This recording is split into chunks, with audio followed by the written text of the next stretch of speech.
We know when we see these daisies, that means that we're walking into new beginnings. And it's five of them. So we walking into change. We're birthing change. We're living change. We're flourishing in change. Um, let's really get into this picture here. We see the chains on the left side. That's because you are no longer broken. The chains has been broken. You're steady breaking generational curses. You're steady breaking rules and concepts that was pushed on society and your ancestors. Okay, you are out here doing God's work for real. You see she's standing on half of the world. It's a world behind her. Okay, she got that world behind her. But she also took a piece from that world and put it under her feet because she understands that the world is yours. Okay? And that's what she understands that the world is hers. But yeah, the world is yours too. We are stepping out of the old earth and pushing into the new earth, okay? So let's really get into the details here. You see that she dressed up in like some Egyptian gear. That's because if you are watching this, you probably have an Egyptian past life, okay? And it's rippling in your current life. And also, 80s lifetime is coming up. So you might have an 80s past life, or you was born in the 80s, or you like 80s culture. Um, I'm seeing exercising and dancing videos of the 80s being present. And I'm also feeling like you may like exercising or dancing or getting into it, but you see your ancestors, they behind you dancing, right? They like, come on, we got a boogie. We got a boogie. We got to do it. They celebrating you because you took something from this earth and created your own earth. That's what you're doing. And they're like, yeah, we got our own world. She rules the world. He rules the world. This is our world that she's creating for her reality, her guides. She's shifting into her reality. They shifted in their reality and doing what is supposed to be done. If you look in the corner here, you see a portrait of someone looking sad, and some peaches in front of them, some bread in front of them. That's because your ancestors are asking for offerings. Okay, they're like, okay, we helping you, but can we get our offerings? Okay, for instance, my cousin just passed away last month. Okay, um, moment of silence for him, right? So I usually keep his obituary in this little compartment. Um, and I heard his voice. He like, cuz, why I gotta be in here? You don't tape a nigga up or nothing. I was like, I have to tape him up. I have to, do better. We have to honor our ancestors. We gotta do fucking better. Stop pushing them away. Honor them. Keep their name alive. Okay?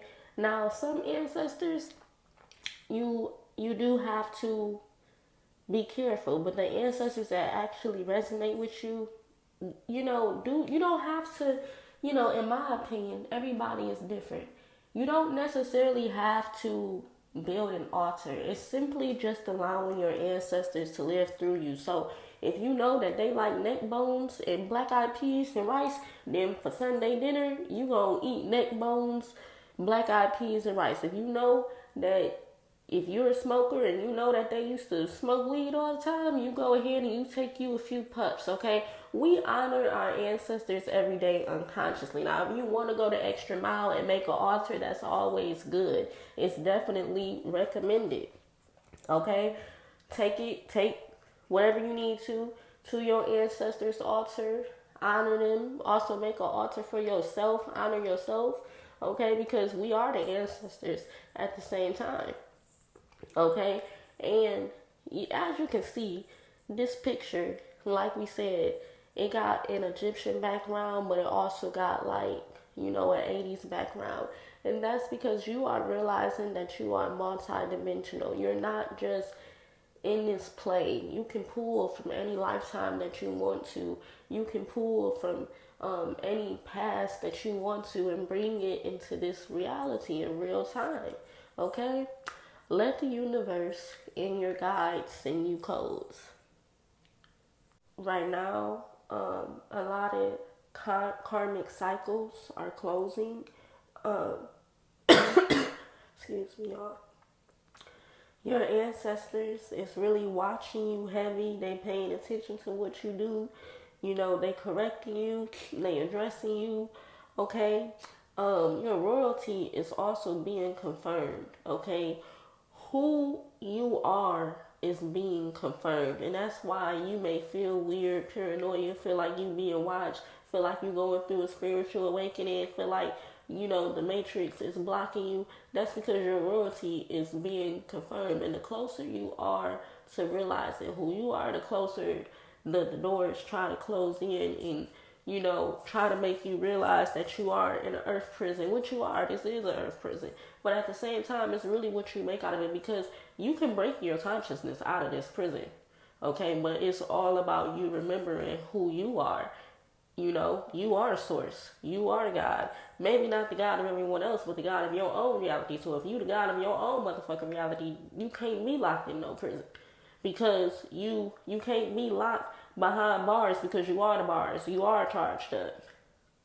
Alright, so how can something made of steel, or, how can I say this? Y'all know I'm channeling. I'm trying to make sense. How can those invisible steel bars that you can't see keep you locked down? Maybe it could keep your body locked down, because your body is here. So you feel like, but your consciousness is free. And that's what we have to understand. Using your mind is free. That's why reading is fundamental. That's why in the 7-Eleven, as I say this, and I see 636. So the ancestors are present with me. That's why, and I see 222. Come on now, ancestors. That's and I see 888. Come, like, y'all, I'm not exaggerating. I've just seen so many angel numbers at once. God damn, hold on. But using your mind is definitely free. Using what you got to get what you want. Okay, I got a brain. And as far as I know, my brain is motherfucking high functioning. I got a reasonable or even high genius IQ. So if I got this brain and I'm a god, all I gotta do is rewire my brain. How can I rewire my brain? What helps rewire it? Repetition.